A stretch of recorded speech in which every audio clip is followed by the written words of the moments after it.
All right, we are so happy to have you here today for this training on voter guides. And this is a very special training because we're talking not just about voter guides, but voter guides that actually guide voters. So we're going to be taking you through today how you can help your newsrooms create really actionable, informative voter guides that are going to assist people in this unusual year to navigate the many challenges of voting and also casting an informed vote.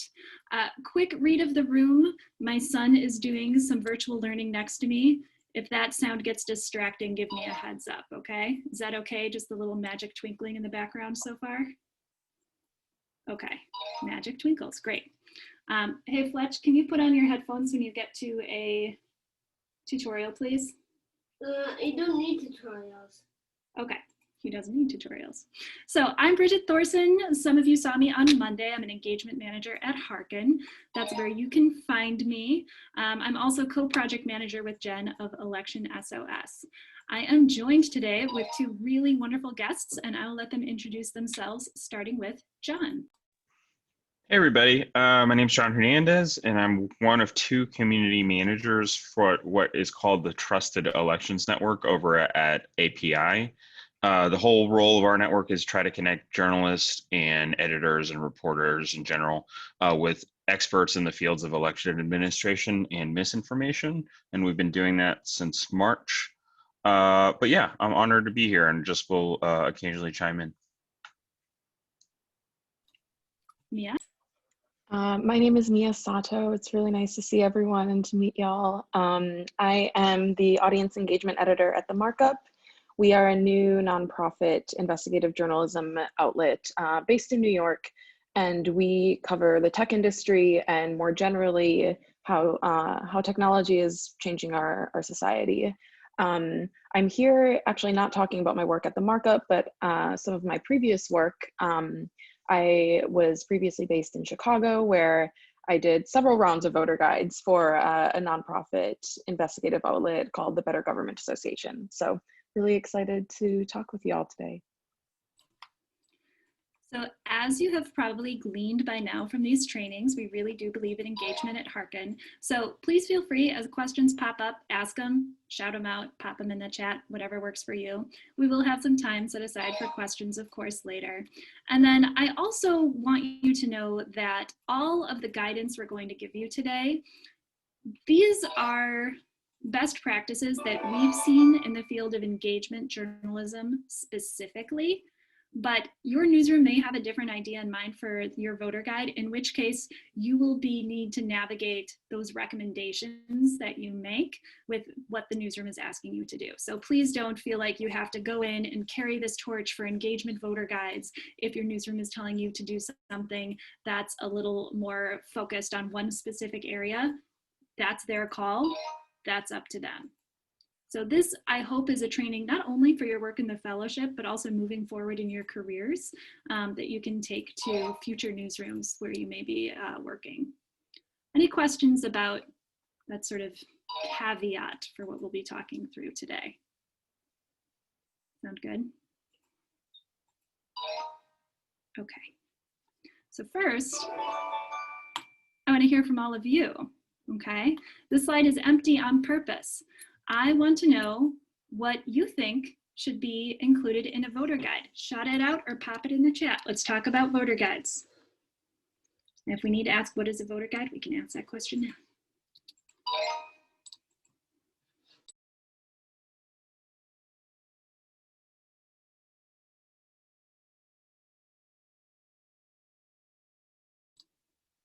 Come on. Who has ideas? What should be in a voter guide? Should it be movie listings? Shout it out. Different candidates that are running in that area and measures on the ballot.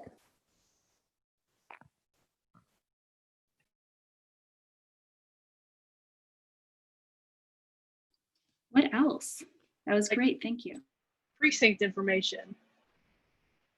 Like where the precincts are, or what do you mean? Yeah, where your precinct is, what time it opens, what you should have with you when you vote, whether that's an ID or not. Excellent, thank you. The deadline to register for voting, yes, thank you, Jess. ID requirements, thank you, Erin. Michaela, the things your audience has specifically asked for. You're anticipating exactly where we're going. Thank you. Alternative ways to vote. Austin, if you're able to say more either in the chat or verbally, please do so.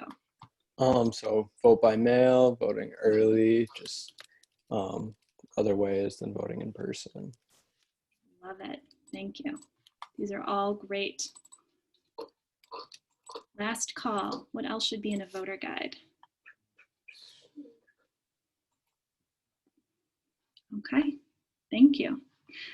I really appreciate all these ideas because they are all correct. And I intentionally start with what you think should be in a voter guide, because ultimately there's no perfect voter guide. Everything we're going to be talking through today are ideas. The voter guide you create is going to be shaped by the needs of the audiences at the newsrooms that you serve. Now, that being said, we do have some awesome voter guides for you to consider, starting with KPCC LAist's voter game plan. And so I'll pop this link in the chat if you want to keep it handy. But we really love pretty much everything KPCC does, and this is no exception. They've got several of those elements that we just pulled out. Calendar, so deadlines for all kinds of things that are coming up that are important to know for the election. I appreciate how they show what has already passed, right? What you need to know about key races. And traditionally, sometimes voter guides have only focused on the candidates and not so much on the actual logistics of voting. California, of course, they're based in LA. They've got propositions. There might be special things on the ballot. Your 2020 election questions, what to know about voting by mail, right? FAQs. And then I believe it was Michaela said information about your precinct. So they've got a nice ballot option. And then of course they're a Hearken partner. So they have a place to engage with audiences and respond to, as I think Austin, you said, what the audience needs to know. So all these elements come together in a way that really allows you to answer what we're going to call the 5 W's of a voter guide, right? Who's on the ballot, what you need to know about the candidates, where you can vote safely. So that might be vote by mail, that might be in person, or as safely as you can, when the deadlines are. And I'm going to add one more on here, which is why this year will be different. As newsrooms and as citizens, we need to understand that we're not going to have an idea of the outcome of the race on election night. That precinct reporting is not going to be a good measure of how complete the ballots cast are. And the earlier you and your newsrooms can start sending that information out in their reporting, the better. We need to manage expectations around why this year is going to be different. And in many cases, that's going to mean newsrooms are having to reinvent how they approach voter guides and how they approach election reporting. Some of your newsrooms maybe haven't dived too deeply before into the logistics of mail-in voting, for example. That may be areas that you need to develop for them. Let's set some expectations. John, you made a nice comment when we were putting together this presentation about resources for newsrooms. Not to put you on the spot, but is there anything you want to mention on that specific topic before we move forward? Sure. I don't remember my comment, but I hope it was a good one. Your newsroom may not have a lot of resources, is the comment I recall, yeah. Yeah, exactly. That is an important point to be making. I think in the end, what it comes down to is, like, you know, we confer with a lot of newsrooms in our network, and each of them is at different places, you know, when it comes to all of this sort of work. So you have to work with or understand that you might be going into a situation that is volatile or changing, or isn't necessarily where it needs to be as far as establishing the relationships and the things that you need in order to create a successful voting guide. That could be relationships with sources like your election officials. There might be not a full-time, you know, political reporters that have only worked on more the traditional way of writing voter guides, which might create some tension or might create some difficulties. There's a whole bunch of things that could potentially go wrong or that or that are limited at this time because of the way that newsrooms operate that are important to consider, but also important, to consider for your, for your own personal like well-being, that you're not going to be able to necessarily hit it out of the park. And that's because these newsrooms are probably encountering one of the busiest, most difficult times of the year in what has already been a really difficult and arduous year. Thank you, John. I think that is a really essential point to be made. And that's why one thing we recommend as you're getting started with your newsrooms, ask what the goal is, right? This is going to inform all the choices you make. And then also you'll be able to evaluate how well you're doing at meeting your newsroom's expectations and fulfilling your voter guide work. Are you going to be able to put together the KPCC voter game plan in the next 2 weeks? No. Okay, no, that's not possible. But you will be able to get some really key information based on the goal for the project. You may ask, what's the goal for this voter guide? And get kind of a non-answer, which is a sign that maybe your newsroom doesn't know. And so then that's a good moment for you to propose one. Like, well, in our fellowship training, we heard it's really important to surface key information needs of the community. Would that be a good goal, right? Set that goal, ask that question early so you can evaluate the information that you are collecting and its value to the newsroom and the public. Here are 2 examples of goal statements for voter guides that some newsrooms have put out there. KPCC again, right? Personalized research. And you see that at play at their voter game plan. I really like this example from the new topic. Make voting easier than building IKEA furniture. That's a great one. We want to make voting easy, so we do it. So it doesn't have to be this big elaborate like 5-point plan. Truly just trying to understand, is this about helping people cast informed votes? Is this about helping people understand the mechanics of voting? What is the goal of the voter guide? You'll also probably want to look at previous voter guides that they've put out. Is there anything they need to change this year? This is a question to ask your newsroom contact as you're working on it. I know my voter guides when I was a daily newspaper editor were really focused on the candidates and the issues, and we didn't pay a lot of attention to the mechanics of voting itself. That's something that may be more top of mind this year for a lot of newsrooms than it has been previously. Obviously, you got to set deadlines. Obviously, we don't have a lot of time, and some elements of the voter guide may not be relevant if the deadline has already passed, and again, that's okay. The goal here is not to achieve perfection. The goal here is to put out a usable product that will help people make informed choices safely. Consider your platforms, right? If you're trying to find out what people need to know, how are you going to reach them? This is a place I'd really encourage you to talk to each other about what's working and what you're trying out. It may not be just the typical newsroom is putting out a social post. What do you need to know about the voter guide? Maybe there's an ask you can make in a newsletter that they put out, right? Connect to other people in the newsroom. Maybe you just put something in all your political reporting for a week and ask people to email a certain email address. What do you need to know to cast an informed ballot? Right? There are different options available for you. And then finally, to get started, you're going to want to make connections with those election administrators, and you're going to want to make them early. The time to prepare is now, before they're swamped even more with the day of election things that are happening. I'm going to pause here and see if anyone has questions or thoughts on getting started with voter guides in their newsrooms. Yeah, I'm just wondering if a lot of our newsrooms, I mean, I know the one I'm with seems to look like it has a pretty developed voter guide already. Is that what most of us are dealing with, or do some newsrooms just not have them yet?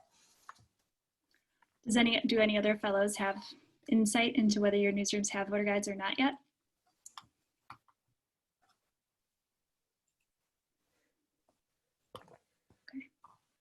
So this may be a place where they're building out what they already have, particularly around that logistical element, and where that goal setting will be really important. It is honestly pretty late in the game to not have anything, although it's possible that's a situation you're in.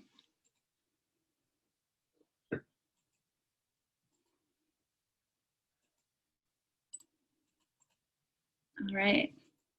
I want to share an example of thinking differently in 2020 from The Beacon, which is in Kansas City. They put out printed voting guides. There's a vote by mail voting guide and then also an in-person voting guide.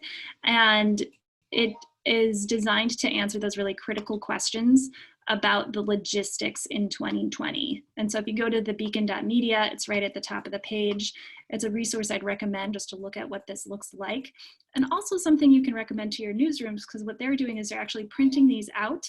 They are printing out some themselves, and then they have organizational partners who are printing out other copies and just leaving them around places as an outreach strategy to get voter guides in front of people. There we go. Okay. Now we need to turn to where you can get information for your voter guides. And this is where that source outreach is really critical.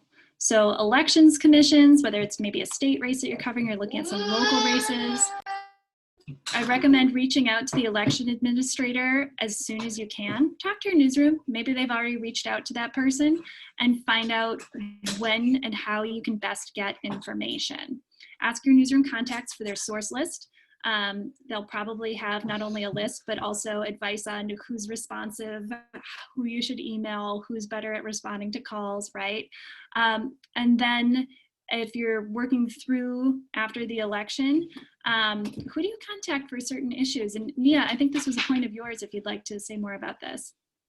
Yeah, absolutely. I can talk a little bit about this later when I walk through one of the examples that we did, but I think that a good way to approach election night or election weeks, as this might be, is to kind of expect for something to go wrong, which is what we tried to do when we were building an election or a voter guide. Basically, we were planning on doing live results, and our site was supposed to update. And the night of the election, it was like polls had closed and the data wasn't coming in. And we later found out it was because the Board of Elections changed the data format without telling us. And we had been assured by the Public Affairs Office at the Board of Elections that it wouldn't change. But of course, we should have talked to the IT people because they are the ones who know. So that was like a really hard lesson. But the second time around, we did not make that mistake again. So if there's something that you're really like relying on night of, if there's a specific kind, whether it's like data that you're planning on scraping or you know, someone in the Board of Elections office is like an expert in that certain thing, definitely I would say identify who that is and get in touch with them. Don't take just like the spokesperson's word for it. Even though like if you were, you know, journalists might take what they say at face value and report it as like the statement from the BOE, but when it comes to that technical stuff, like definitely try to go to the source.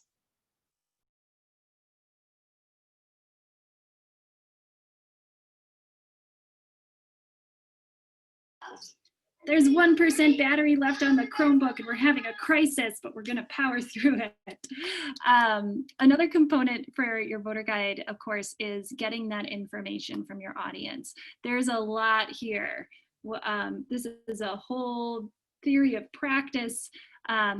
It takes time. However, I would say if your newsrooms do not currently have any feedback loops built with their audiences, just suggest those real simple, quick feedback forms and suggest that you respond to them. This can be a Google form that you put out. What do you need to know about the election? Share out the link for a week, see what comes in.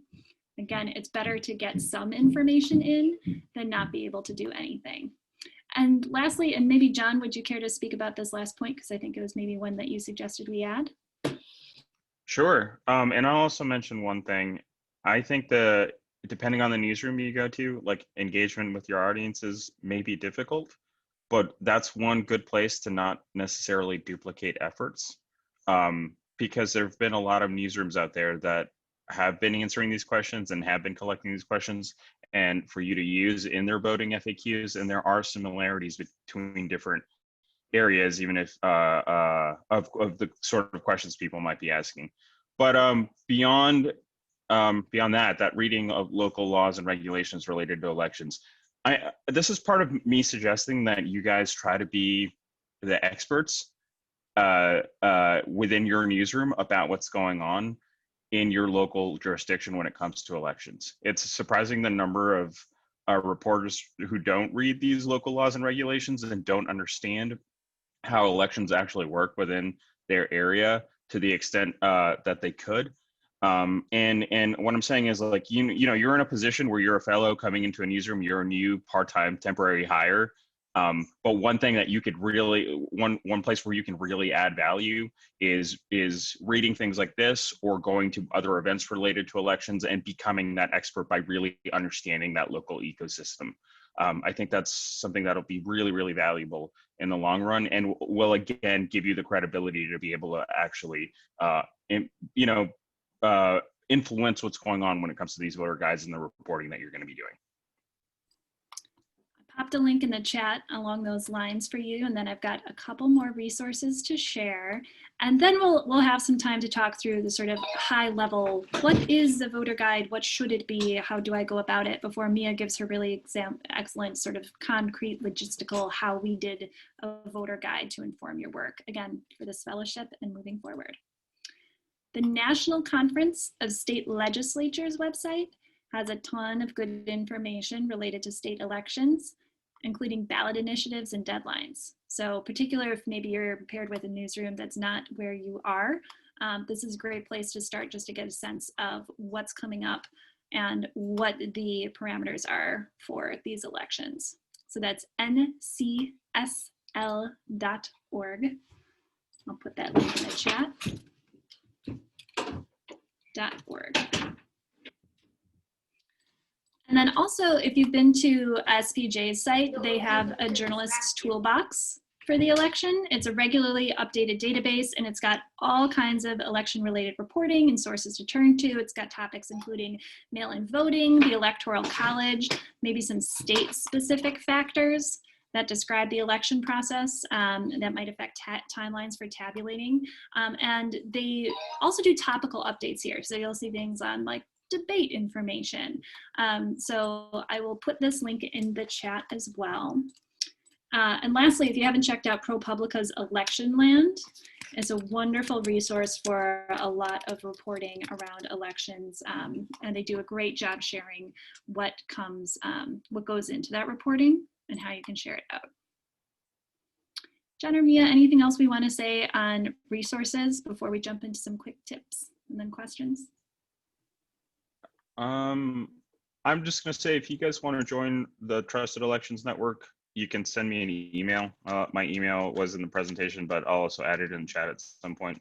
I would, beyond that, follow Jessica Huesman, who's the ProPublica's election reporter. She's a great of this beat in a really thoughtful way, and yeah, it's like just see, she's got a good idea of like the landscape. She's helping people out, answering questions. There's going to be a lot via her and then the other Twitter accounts that she connects to or associates with. But you know, I'm offering myself up there. If you guys have any questions, you can always email me or. Thank you, John. Mia, anything to add? I have a slide later on that maybe I should have put up here, but it's just some examples of links that I would keep handy. Bridget, do you want me to walk through those now, or should I just walk through them where they are? I'll just let people live in suspense for a little while when we get there, if that's okay. Okay, cool. We got tips. We got some tips for you as you put these voter guides together. Harness the power of the roundup.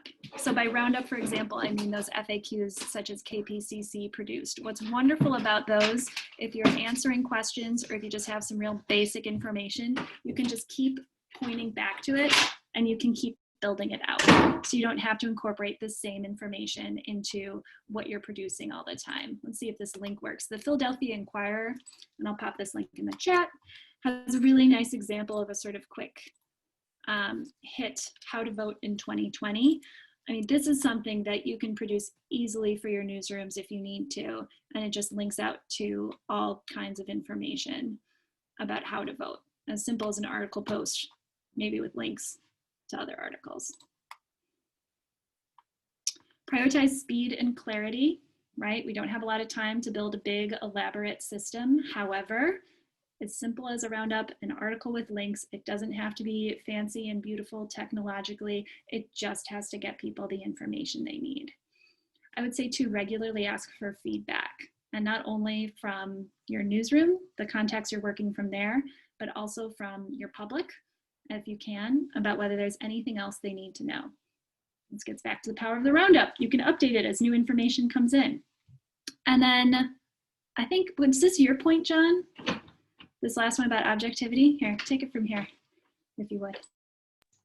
Absolutely. So one thing that we've done at the Trusted Elections Network, we try to focus on voter information needs this year.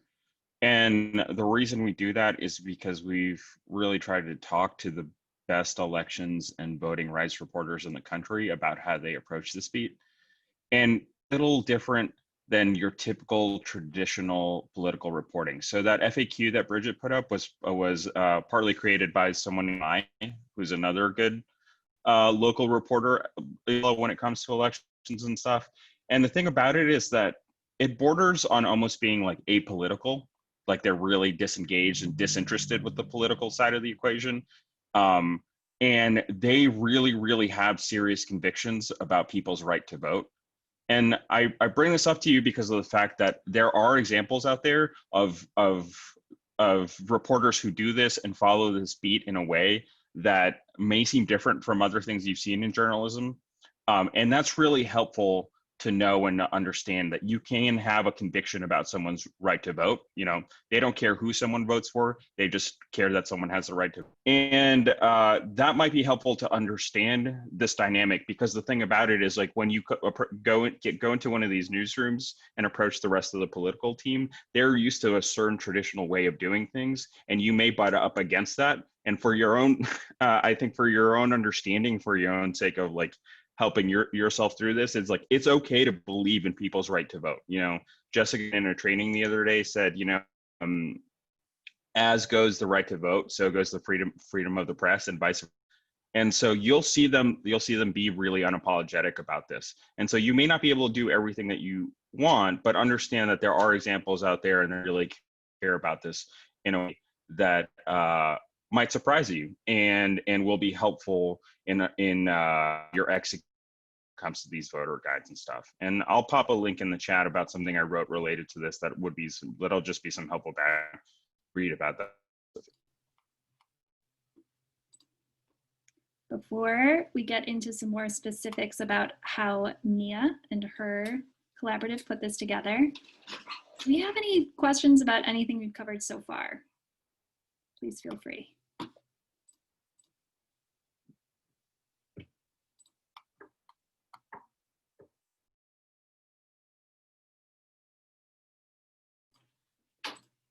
What's wrong?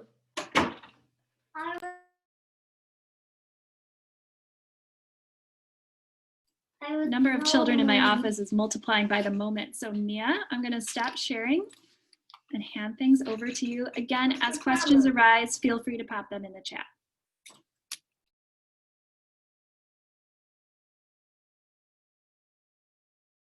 I was muted.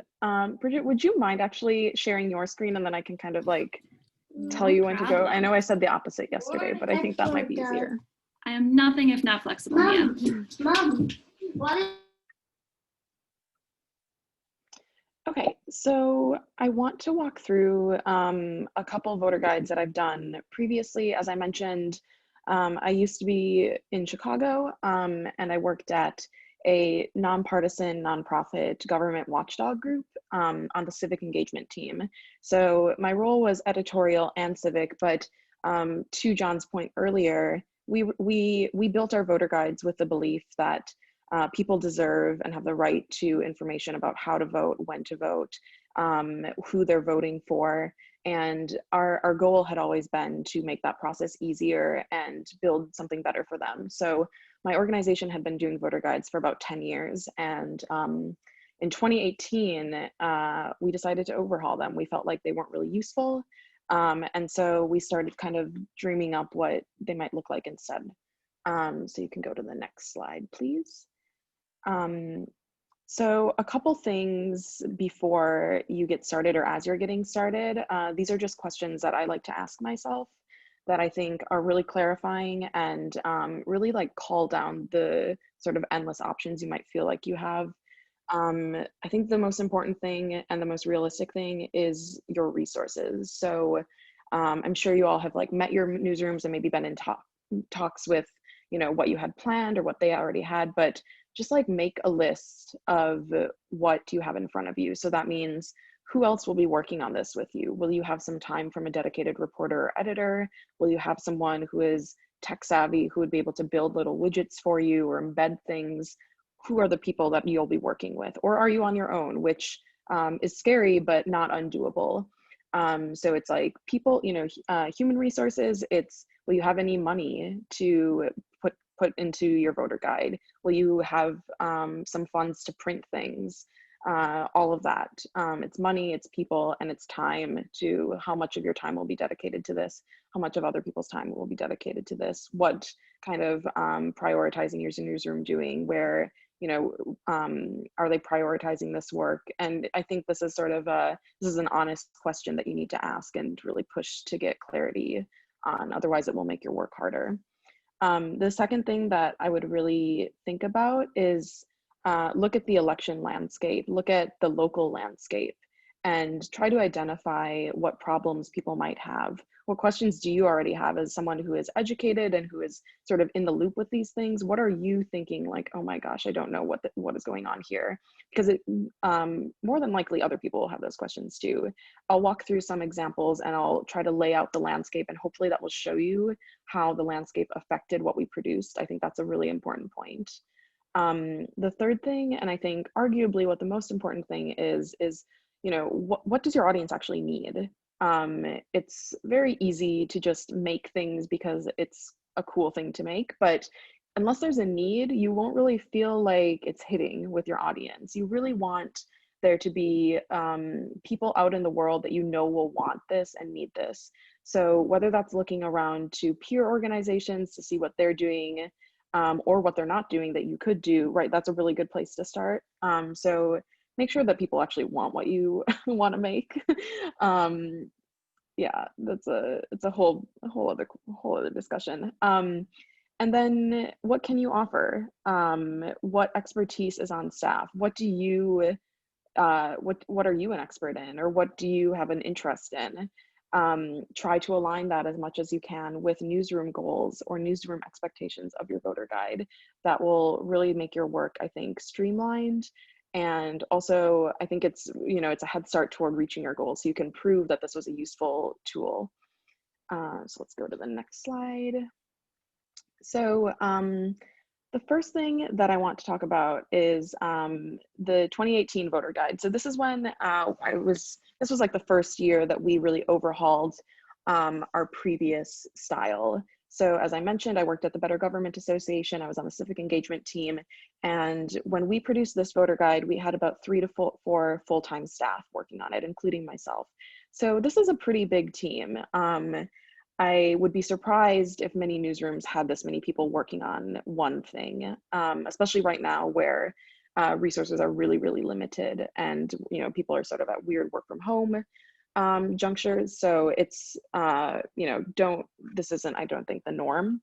So in addition to my team, we also had money and spent money on this tool called Ballot Ready. Let me try to grab a link for y'all. It's really great. Ballot Ready is a third-party organization, like kind of like a civic tech group, and they do amazing work around their main thing is this build your ballot tool, but it's free to use. If you don't have the resources to help people like build their ballots, a great thing is to maybe just like link out to them. But I would really recommend you all look at that. And then, so what we actually ended up producing was a full-scale website, an interactive quiz, another really easy and really fun thing to do, the Hearken widget, which I kind of manned, and I answered audience questions that we collected through the widget. And then we also had an email newsletter to keep people sort of abreast of what was going on. And next slide. And so the product was called Illinois Votes. You can look, if you search it, you'll see like an archived version of the site. But this was during the 2018 midterm elections. And the main thing that was specific about Illinois was there was a very contentious gubernatorial race. The governor's race was between a millionaire and a billionaire.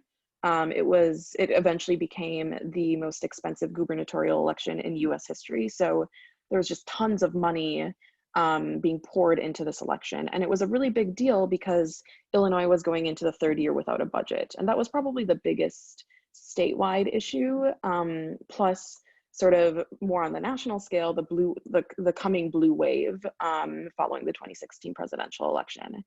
And it was, there was a lot of attention on the race. In Chicago, it ended up being, we had the highest turnout in 32 years for a midterm election. So it was kind of like all eyes on this race. Next slide, please. So this is just sort of like just a quick screenshot of what the site actually looks like. It was ilvotes.org, and you can clearly see it was produced by the BGA. And the way that we marketed it was a nonpartisan one-stop shop for elections in Illinois. I actually, looking back on this, it's interesting because I don't believe that it was a one-stop shop, but that's a separate conversation. But I broke it down into like what we produced and what we relied on other sources for. So the yellow squares are outbound links to the Ballot Ready tool, who is a partner of ours, and we really leaned on their API to sort of handle that part. We didn't do any building with that. And then the green squares are the things that we actually produced ourselves, the team of 4 people, as I mentioned. So this was pretty, like, I would say, we worked on it probably for about 3 months, the bulk of the work being the actual building of the site. But in terms of the stuff that we produced in the green square, the ask us a question was a Hearken widget that sort of I was doing on a rolling basis. I think I answered, you know, maybe like 10 questions or so via reported stories that I did, and then a bunch more via email, which is actually, it reminds me, it's a really good point. If you are doing like collecting questions from audience members, don't think that every question has to be answered in like a full-scale article. You can wait until you have a dozen really good, really easily answered things and do a roundup. To Bridget's point earlier, if it's something that you get an email and you know exactly where the answer is, just shoot them an email back. Like it's very simple, and you can just sort of tally as a question you answered, but don't think that it necessarily has to be in the form of a fully written and edited and published article.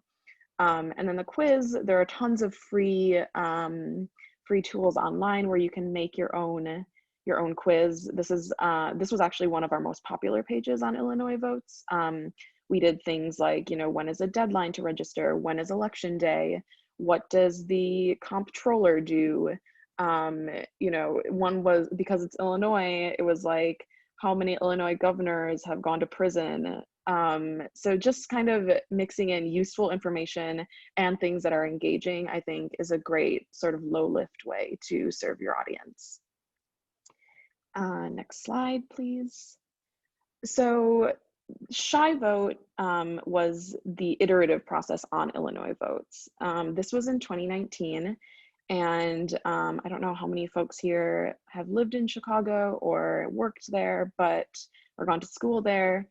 But some things to know about this election was, so Chicago is a city really of political dynasties. Prior to the election, Rahm Emanuel, the former mayor, announced that he would not seek re-election, which created this like sort of like chaotic pile-on of people announcing they were running for mayor.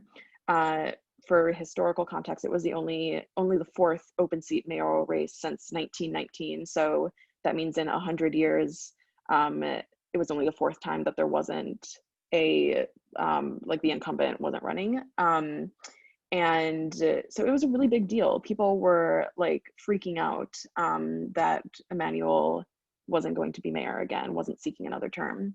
And many saw it as a really pivotal city election. It was sort of a chance to break away from this insidery machine politics that Chicago is very known for.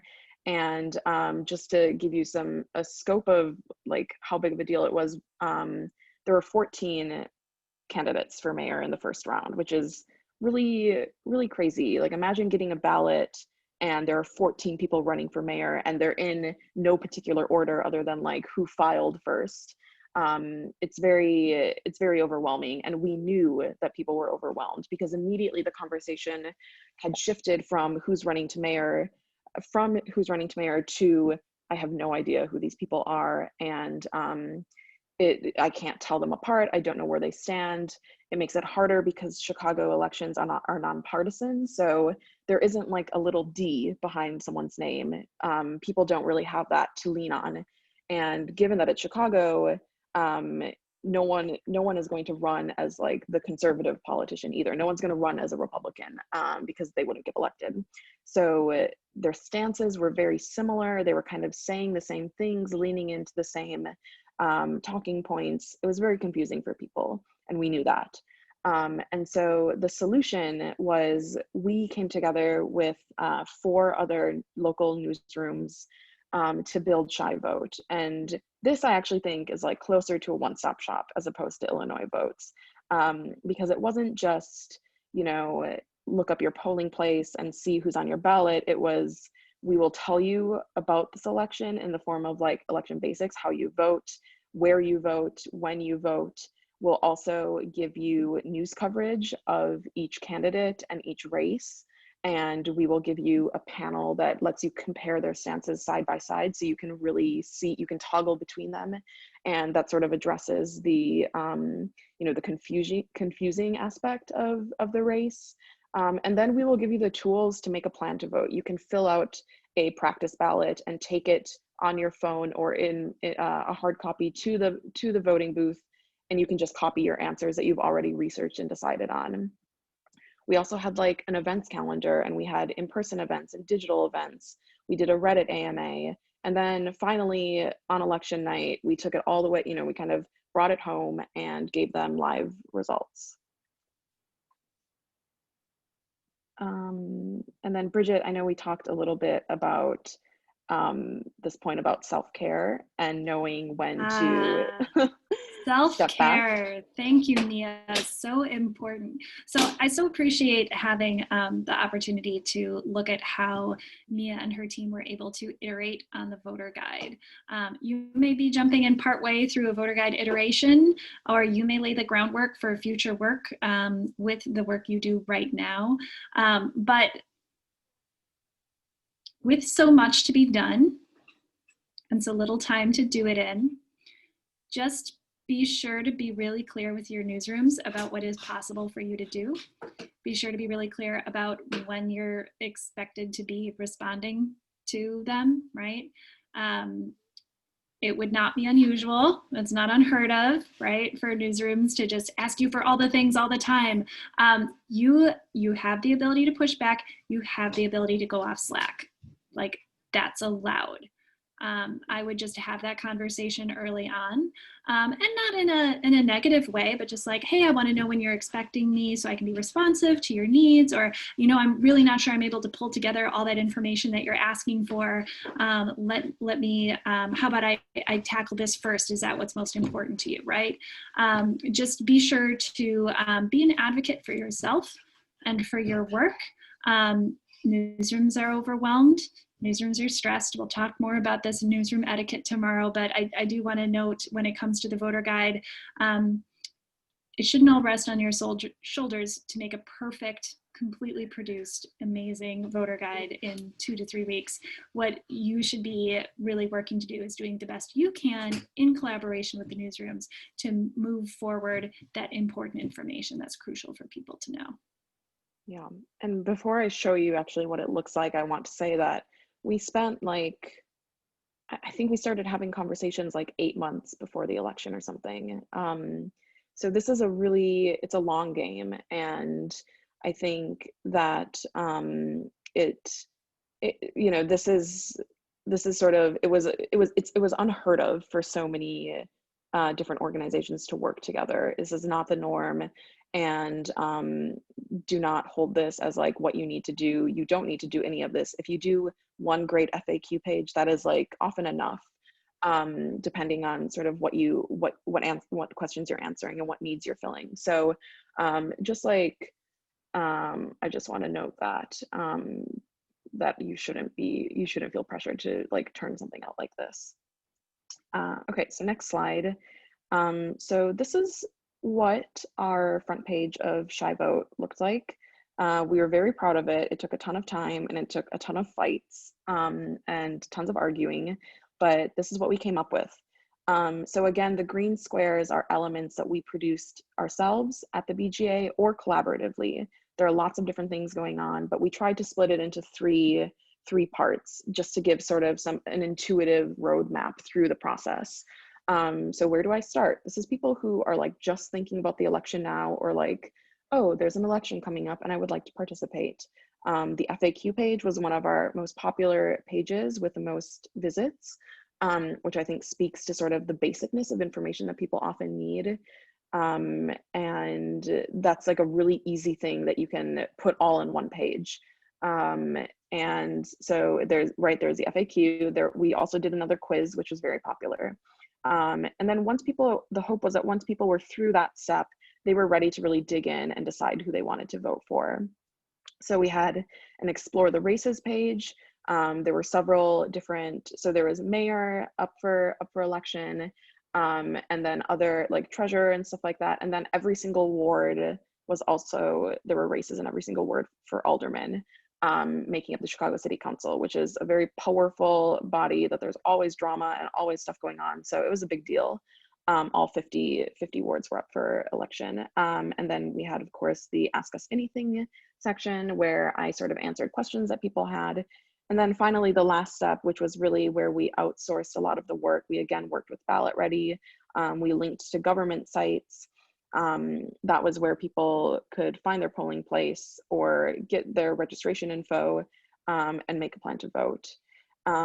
So the site was like a lot more complex than the last one. I'm sure you can kind of tell. We also had a Spanish version of it, which was a lot of work. And it took a lot of newsrooms to build this. It wasn't just sort of like, pop the link on the site. We had a whole CMS system on the back end where people could load their articles. So it was sort of like a functioning aggregate, like a news aggregator. And it took a ton of time and a ton of resources. Some other things that I would, I'll just drop this in the chat, but other resources that you might want to lean into. I'm sure your newsrooms have already like FOIA'd all the candidate filings and stuff, so I don't think you have to worry about that, but we used Ballot Ready for candidate bios. We had some campaign finance stuff in that we relied on from Reform for Illinois, which tracks spending and fundraising. There was a local news outlet called City Bureau that we partnered with, who were collecting candidate events and forums. And we, and then we of course decided, because we didn't have enough work already in front of us, that we wanted to do live election night results. And we scraped from the Chicago Board of Elections. And so if you can go to the next slide. So this is sort of like what the interface actually looked like. And if you go to shy.vote, that's the URL, you can look at the archived version of the site and kind of have a browse around. But so I think this really like shows how we went into building it with the idea that we wanted it to reflect the voter needs. The problem was that they couldn't tell people apart. So our solution was put them side by side on key issues that matter in this election. This example is from housing affordability. These all link to articles about the race and their stances. And so people could sort of scroll through and look at candidates and then click to read more. Next slide. And here are some, I think, key resources that you'll probably want to gather for whatever you're doing for your voter guide. So you want to have the link where election results will be posted handy, so you can refer people to that, to there. A lot of Board of Elections will have live results trickling in, so you can kind of keep updated. They usually update like every minute or something. The second link is for registration lookups. A very easy, you don't have to go and build your own tool for that. Ballot Ready, as I mentioned, is a great resource for candidate bios, or who actually made the cutoff, and who will be on the ballot. Then there's information for like where you precinct information, where you'll vote. Deadlines I think are really important to have. And then this last link, well, the second to last link is a great voter rights group that has the link that I included in there. You can go by state, because each state has sort of different rules and different resources, but this is a great nonpartisan resource that people, like a line that people can call if they see something going on at their polling place that shouldn't be happening. It connects you to lawyers. So they were also one of our partners. And if anyone here is sort of techie, the folks who built ShyVote created this great guide. That's all of it is open source, so you are welcome to steal whatever you want. Next slide. So a few lessons that I think we really took away from it. One is that partnerships are really difficult, but if you kind of are prepared for them and are prepared for the conversations that will come up, they're very worth it. All of the 10 partners were small outlets, or small civic organizations, and none of us alone could have produced this. It was born because we decided to put the idea of journalism as a competition aside and work together. But it's something that takes time and it takes tending. So I would say don't jump on partnerships unless you know that you'll have the resources to really take care of them.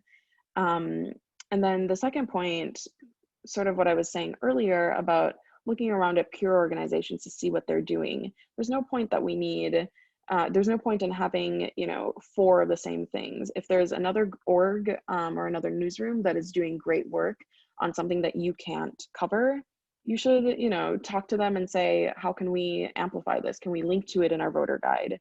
One example in Chicago was this nonprofit news outlet called Injustice Watch had done an amazing judicial voting guide for this election for judges. And that was something that we did not have the expertise for, but every time someone mentioned ShyVote, we always tried to encourage them to use ShyVote in conjunction with Injustice Watch's guide, because they were really, they worked great together, but that was something that we didn't produce and we knew that they had it handled. So we were not going to try to replicate or duplicate that work. Again, to Bridget's point, like talk to the people who are using your guide whenever possible, even if it's just for feedback. How was a user experience? Is there anything on there that you felt like was confusing? Is there anything that you didn't see there that you really could have used? Because if you can't, even if you can't make that change immediately to the guide that you're building, it will help for next time, and it will really answer your questions as you're reflecting on, what could we do better, or what do we need to do more of next time? FAQs are great. They might be the only page that people look at. Put really clear information, give clear answers on the FAQ, even if it's just sort of compiling all of this information that is on these disparate government sites, which are confusing to get to and hard to navigate. You would be surprised at how hard it is to find like a voter lookup tool, depending on what state you're in. So if you can make that easier for anyone, I think that's a great use of an FAQ. And then the election is never over after election night, especially this time, but it really never is. If you leave an election night feeling like your audience had unanswered questions or you have unfinished work, that's fine. And you can kind of think about how you can serve their needs past that one night or that week, whatever it ends up being. Consider how you can provide for them in the days and weeks to come. An example that we did was after Lori Lightfoot had won the election for Chicago mayor, the same newsrooms that built ShyVote came together to do this project called Lens on Lightfoot, which was a year-long reporting partnership where we covered whether she was holding up her campaign promises. And it was a great sort of segue into reminding people that, again, you know, there was this historic election and one person came out victorious, but that is not, you know, that's not where your engagement with local politics should end. There really is so much work to be done after that. Thank you, Mia, coming in right at the top of the hour. Mia, I believe you had some extra time if you wanted to hang out, if any of our fellows have questions. If you need to hop off the call, you are free to hop off the call. John, similarly, if you can stay on for any questions, you're welcome to. If not, we can bid you a fond farewell. But Mia generously offered, if you have questions about her work specifically, you can reach her at that email address. And when it comes to your fellowship work, you know how to get in touch, I hope, with the fellowship team. There's this general email address here, and also your fellow fellows. But I do want to make the point that as you pursue these voter guides, the questions you have for your newsrooms are your strength. In journalism's, questions are a strength and never a weakness. Because even if you're asking things and you worry that it may seem obvious or everyone knows but you may be forcing the newsroom to think differently based on what you heard here today. You may be impacting their coverage in a positive way toward the future. So please do feel free to ask those questions, ask them early so you can incorporate it into your work. And in addition, make sure you're checking that they're okay with some of the things we suggested. Maybe they don't want to do a lot of external links because they want page views. You won't know unless you ask, right? So I'd hope that you found this useful. I hope not only for the next few weeks, but for your work related to elections in the years to come and elections to come. That's with the page. Thank you, buddy. And with that, I'd invite anyone who has questions to ask away. I'd also like to mention one point, while I can, on your point of asking questions.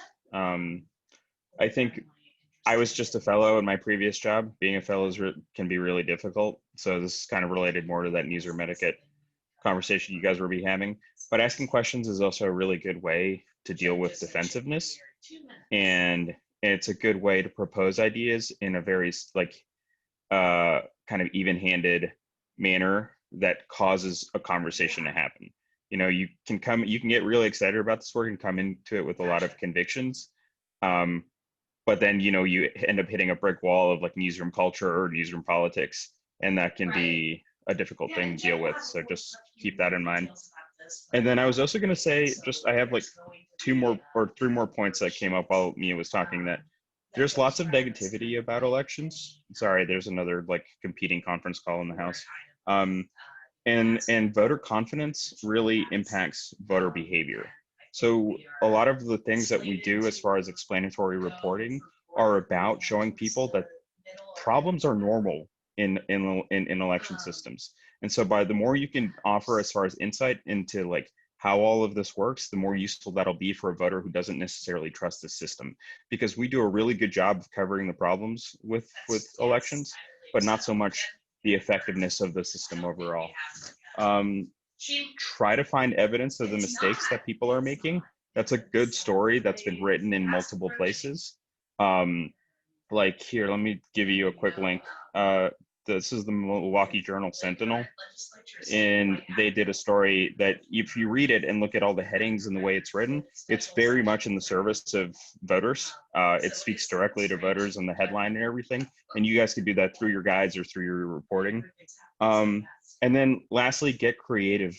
Like you may walk into a situation where a voter guide is already done, but that doesn't mean that you can't go off platform and suggest, hey, can we do something on Instagram? Can we do something on Facebook? We took some screenshots in our network of, again, it was the Milwaukee Journal Sentinel posting photos or, you know, like little shareable stories, those slideshows that everyone is sharing on Instagram right now that has basic voter information. And that may not seem like a traditional voter guide, but it's super useful and super handy and easily shareable, and it can be disseminated widely. And that's something that you can offer that I bet you some of these older editors or some of these older reporters may not be able to do. And again, it'll reflect well on you.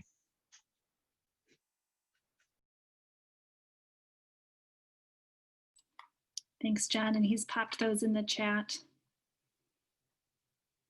Anything else before we wrap on voter guides for the day? I'd also just be curious to hear what resonated with you. Mia, is it cool if we have any questions, if we can email you at your email right there, just as we progress through our work the next Yeah, couple of weeks? absolutely. Yeah, Cool. totally. Sweet. I have a kind of a very niche question that deals with my newsroom that I've been assigned to. In a sense that, so I'm paired with Indigenously, which covers all of Indian country, and that occupies 574 tribes. And so within the next 3 weeks before the election, obviously the presidential election, I am kind of curious on, it's pretty unrealistic to sort of, because there's different tribal regulations, rules, and stuff like that, and unique challenges. And so I'm just curious on, I don't necessarily need to have a detailed roadmap right now. How would I probably approach that kind of challenge? Yeah, definitely. I would say this is where setting the goals comes in really helpfully, and also understanding the expectations. What is possible for you in the next couple of weeks is going to depend largely on what Indigenously is looking to do.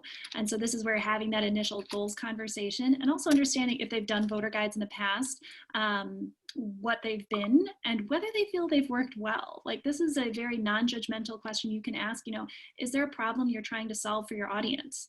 And then focus your reporting on that problem. I would say also, and then Mia, John, feel free to jump in to give some feedback as well. That's where having that feedback loop is going to be so essential, where if you're asking the Indigenously audience, was this useful to you? Do you have any further questions? Email me, and then you can report back to your newsroom contact, hey, people seem really confused about this particular aspect of voting. Is there a roundup we can direct them to? Mia, John, any further thoughts? Yeah, I think, obviously you are not going to be able to research every single candidate that all of your audience members will encounter. So, maybe, and I would agree with the advice that first ask, see what they need, see what they want.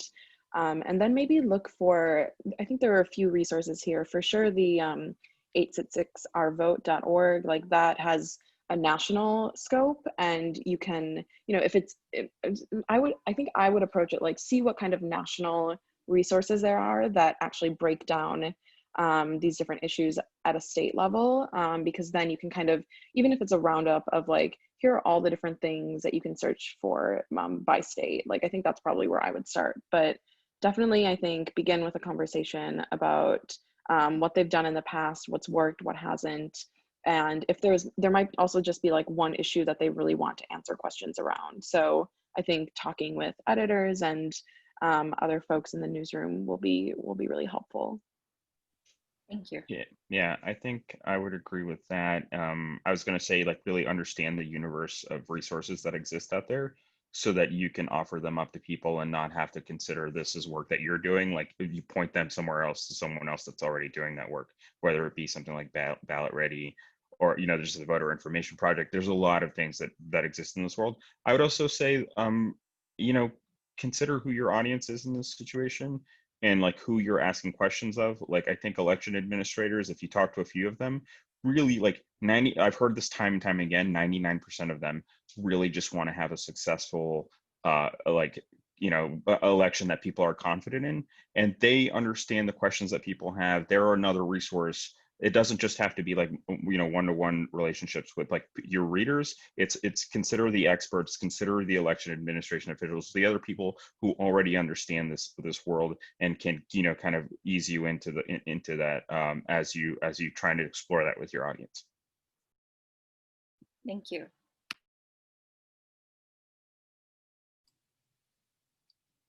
Anything else? This is my favorite reporting trick, where I leave uncomfortably long silences and wait for people to fill them.